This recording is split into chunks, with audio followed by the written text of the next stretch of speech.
કંઈ સમજાયું નહીં અને કહ્યું, માડી, 31 તારીખનો ઉપવાસ? આવો ઉપવાસ વળી કયા શાસ્ત્રમાં લખેલો છે?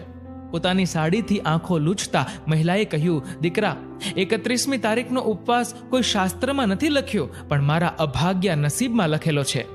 કથા મંડપમાં ભૂખી બેઠેલી એ વિધવા માતાએ સ્પષ્ટતા કરતા કહ્યું કે બેટા, મારે 2 દીકરા છે.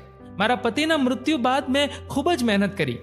બંને દીકરાને ભણાવી ગણાવીને મોટા કર્યા અને પરિસ્થિતિ ન હોવા છતાં તેમના ધામધૂમથી લગ્ન કરાવ્યા.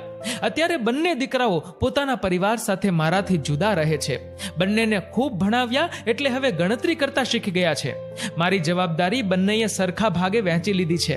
15 દિવસ નાના દીકરાના ઘરે જમવા જવાનું અને 15 દિવસ મોટા દીકરાના ઘરે. પરંતુ જે મહિનામાં 31 દિવસ હોય તે મહિનાના છેલ્લા દિવસે ઉપવાસ કરું છું. આમ કહેતા એ માજી કરુણ હૃદયે રડવા લાગ્યા. મિત્રો, જે માં પોતાના સંતાનોના